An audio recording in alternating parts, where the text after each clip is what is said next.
So, why is AV so expensive? Well, let's get into it. Welcome to the Event Pro Show, your ultimate guide to the world of corporate events. Whether you're a corporate event planner, experiential marketing pro, producer, technician, or anyone involved in creating exceptional events, this podcast is your go-to resource for valuable insights, expert tips, and inspiring stories from the industry's leading professionals.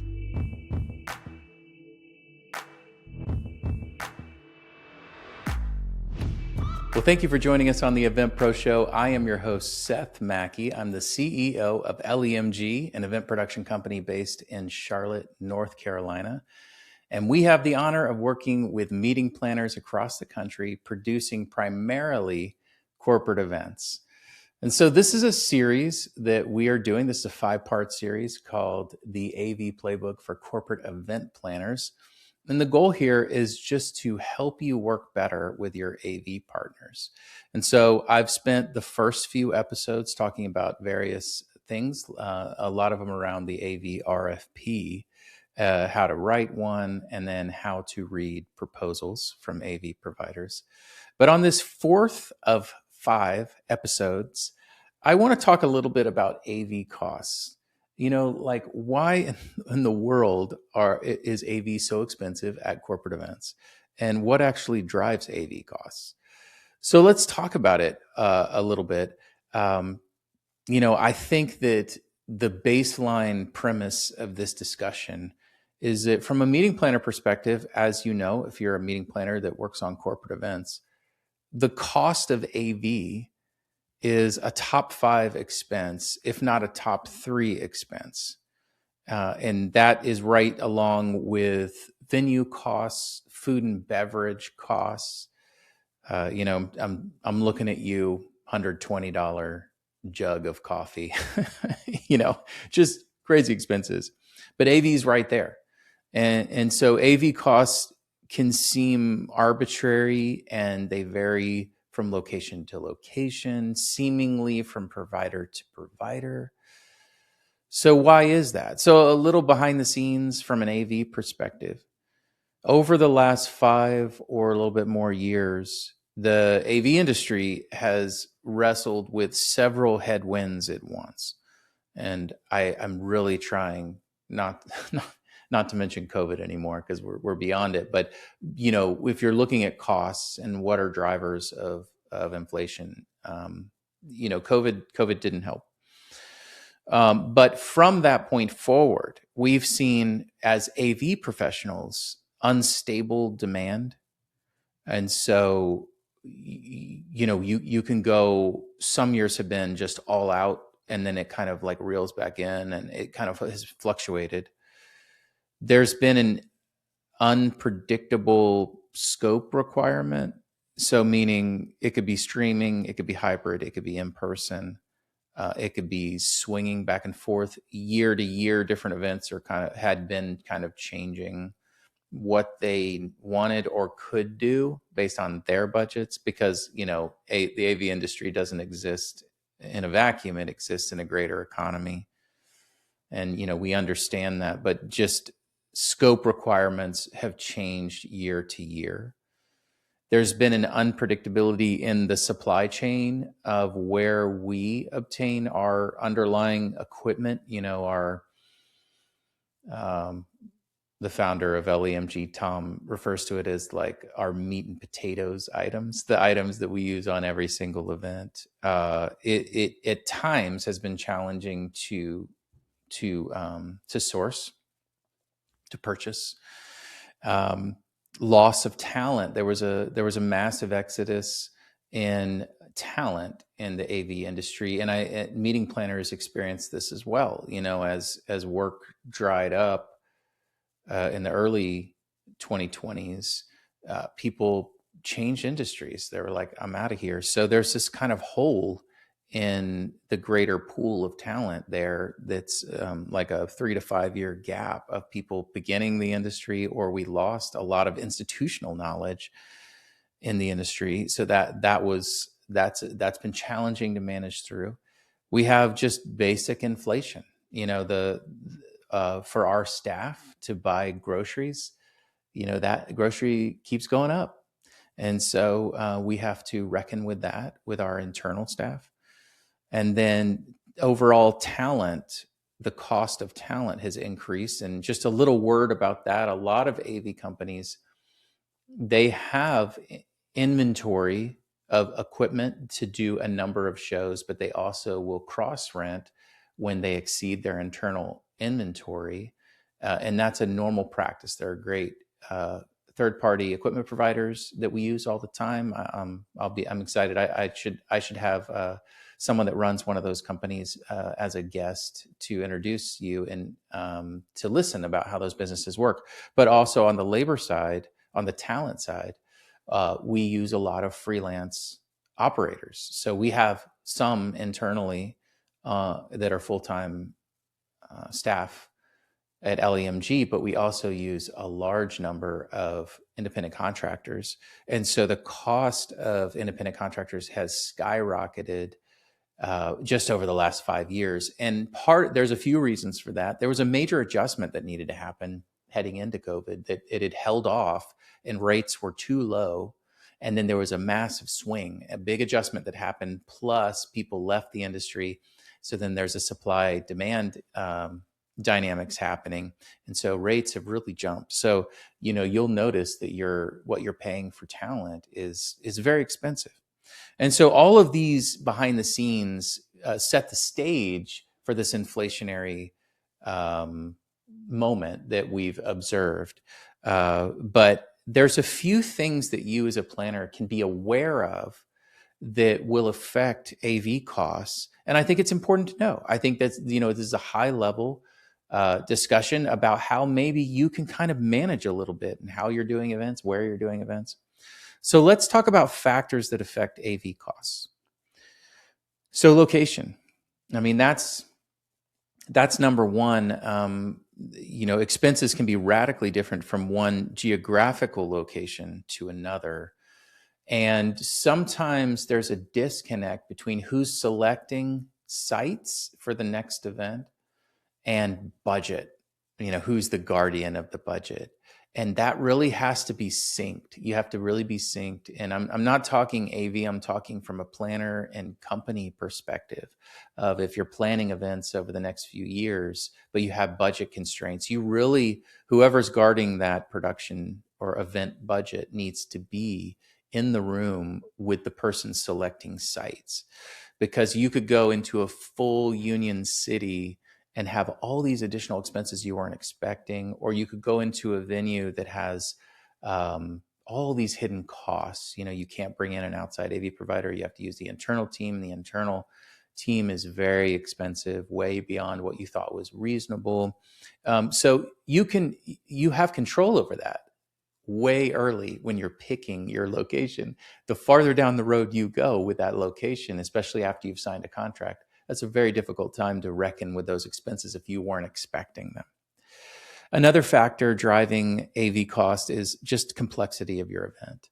If you have a really simple setup with really low bar of production value at your event, meaning we just need a couple screens, projectors, and one microphone, that event's going to be very economical for sure.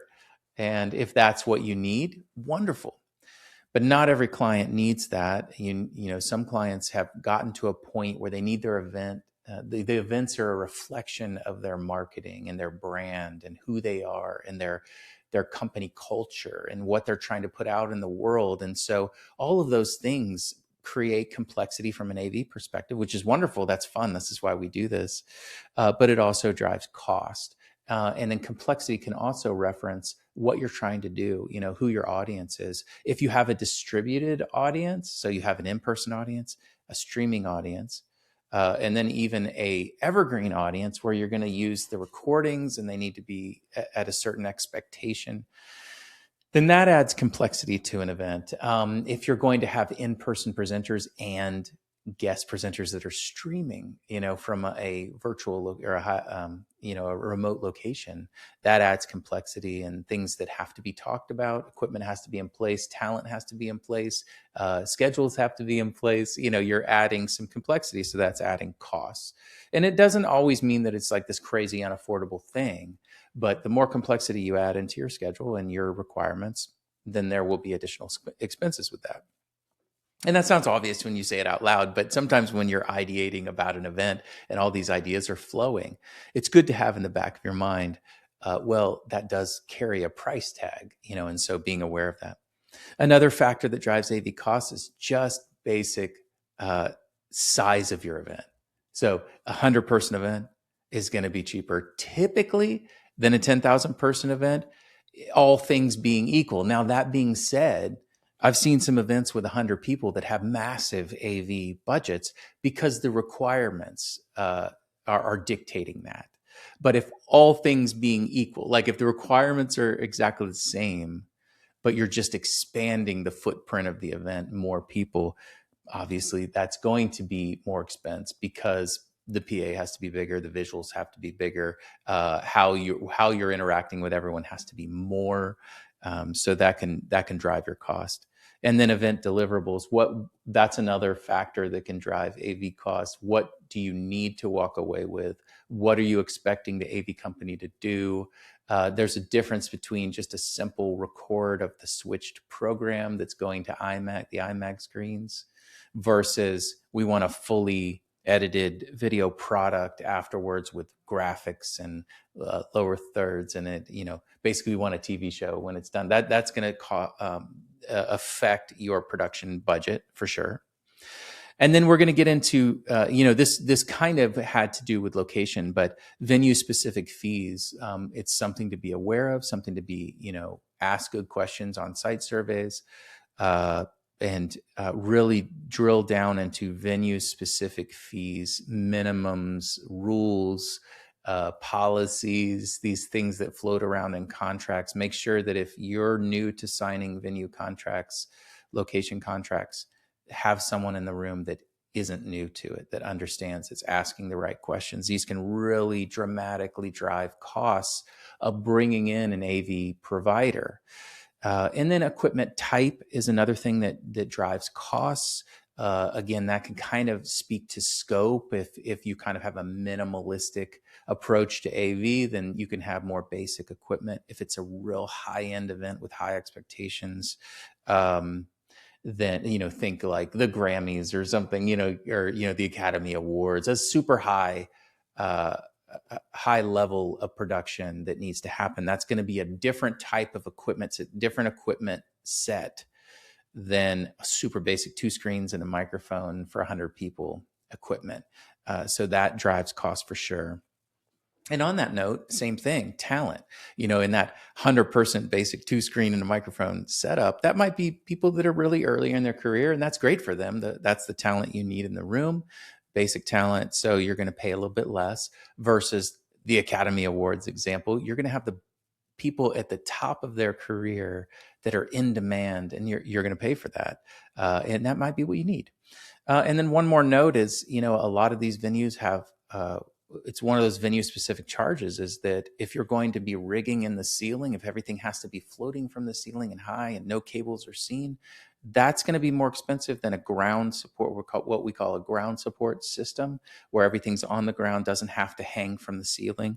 Typically, that's a difference in cost right there, something to be very aware of. And if you're okay with things on the ground, it'd still be clean, but it won't be like hidden like in the ceiling. If that's okay, that'll save you money.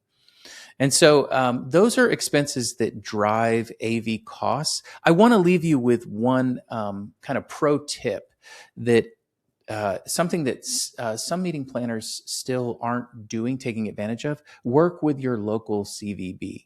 A lot of these Convention and Visitors Bureau, a lot of them aren't named that. They're named more like, Visit KC, Kansas City, or Visit Charlotte, or they branded it, but they are CVBs. And they're there. It's a free service that a lot of cities offer, that they can help you find the right venue, and they know everyone. They're connected to everyone in town. And so a lot of these expenses can be avoided just by working with your local CVB rep. Their goal is to bring good business into town. And so they've got your best interest in mind. They want to find the right solution. They want your experience to be amazing. Visit that city, have a great time. They know that drives economic impact on the front end. It also can drive long-term economic gain where people visit a city and then they end up moving there and moving their families there, and that helps the community grow. So that's all what a CVB does. So reach out to your CVB.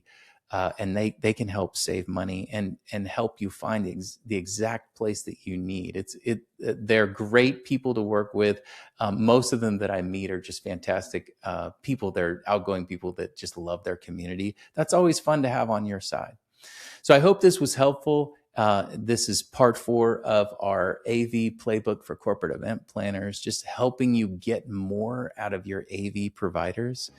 If you're planning a corporate meeting or conference and want a production partner that simplifies the AV process, please visit lemg.live to learn more about us. We would love to talk to you about your upcoming event. Like I mentioned, we travel nationally. We would love to talk about maybe partnering with you on an event.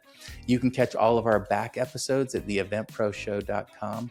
Either way, thank you for joining us, and we will see you on the next one. The Event Pro Show is a production of LEMG, video by Nick Barrett, audio and post-production by Prince Thompson. You can learn more about us at lemg.live.